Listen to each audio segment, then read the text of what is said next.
How much time do you spend every day working on your dream? In the last 90 days, how many books have you read? In the last year, what new skill or knowledge have you acquired? What kind of investment have you made in you?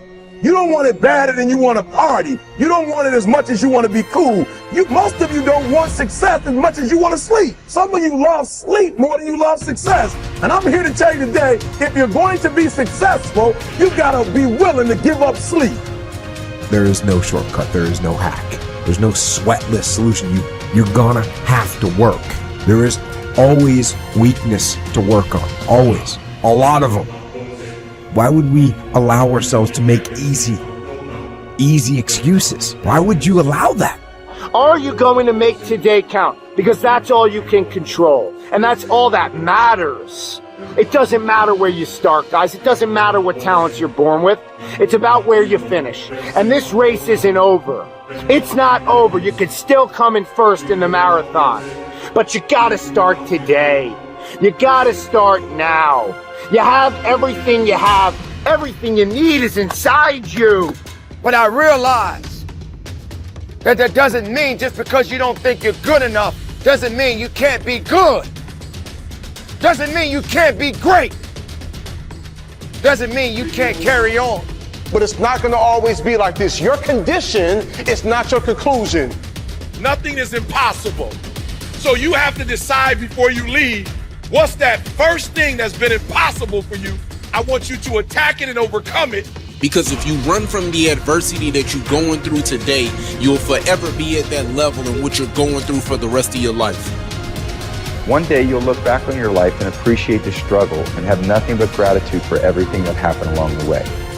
And you come to recognize that in return, you're given the chance to earn the greatest edge of all, and one that can never be taken away. You have enough right now to change your life. You have enough right now to flip this world upside down. You have enough. You got enough power. You got enough anointing. You got enough grace. You got enough patience. You got enough gifting to make your money, get out of debt, get yourself together, and change everything about your world. Realize that you have the ability to make an impact. You have an opportunity to change that story in your head. Put yourself out there, because when you do, amazing things happen. The essence of life is growth. The essence of life is growth, to do the best you can. And here's what's interesting. Humans are the only life form that will do less than they possibly can. Humans are the only life form that will settle for less. Every other life form except human beings strive to its maximum capacity. How tall will a tree grow? Approximately as tall as it possibly can. You never heard of a tree growing half as high as it could. No, trees don't grow half. Trees send their roots down as deep as possible, stretch their limbs up as high as possible, produce every leaf possible and every fruit possible. As a matter of fact, you never heard of a human physically growing half. We keep growing until we're done. Now that's a part of life we can't control. It's genetically coded. And that's probably why we keep growing till we're done. Because we can't control that part. It's the rest of our growing that we control. The growing of our minds, the expansion of our minds, that we can control. And that's what tends to get away from us. All life forms inherently strive to their max except human beings. Now, why wouldn't human beings strive to their maximum possibility? Here's why. Because we've been given the dignity of choice. It makes us different than alligators and trees and birds. The dignity of choice makes us different than all other life forms. And here's the choice: to become part of what we could be, enough to get by, or to become all that we can be. My best advice for you is to choose the all. Earn all you can, make all the friends you can, read as many books as you can, develop as many skills as you can, see as much as possible, do as much as possible, make as much fortune as possible, give as much of it away as possible. The max. There's no life like it. I'm telling you, once I got on track, I've never looked back. Pick up the challenge. Go for it. Take the best of the two easies. Take the route of it's easy to get ahead. It's easy to do all you can. It's easy to succeed. It's easy to have financial freedom. The more you do, the more you get. See, if you're playing it safe, you're not going to win.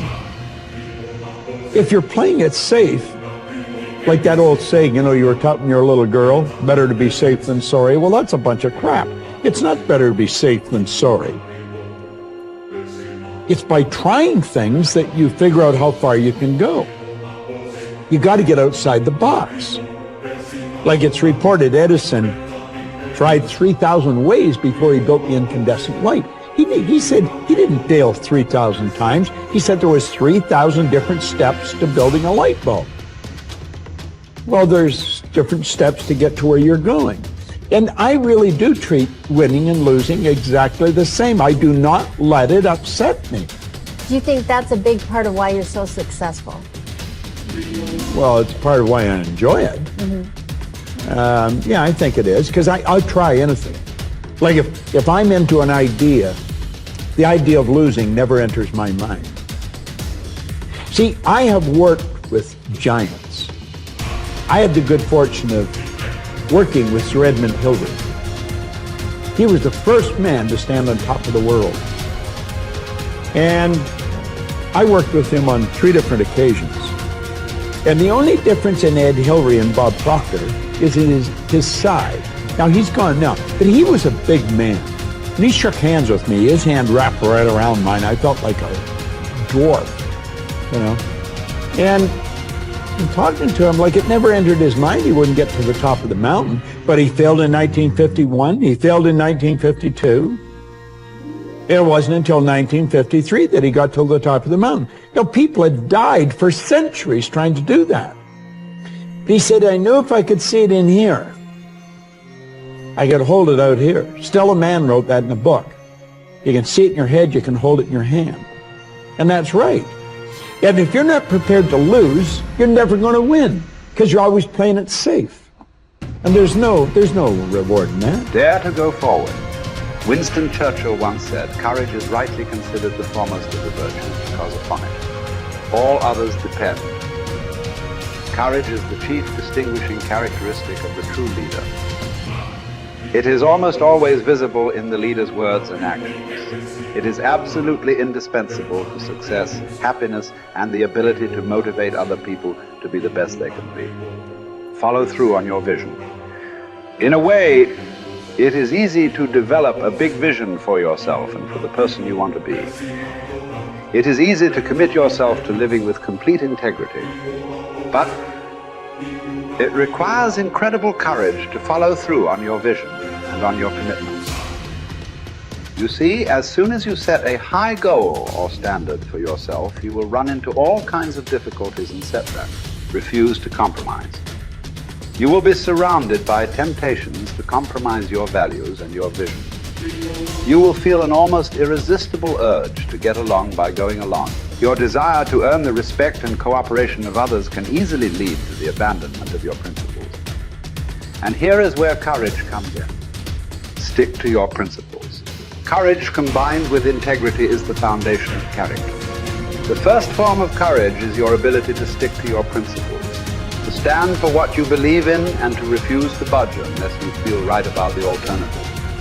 Courage is also the ability to step out in faith, to launch out into the unknown, and then to face the inevitable doubt and uncertainty that accompany every new venture. Avoid the comfort zone. Most people are seduced by the lure of the comfort zone. This can be likened to going out of a warm house on a cold, windy morning. The average person, when he feels the storm swirling outside his comfort zone, rushes back inside where it's nice and warm. But not the true leader. The true leader has the courage to step away from the familiar and comfortable and to face the unknown with no guarantees of success. It is this ability to boldly go where no man has gone before that distinguishes you as a leader from the average person. This is the example that you must set if you are to rise above the average.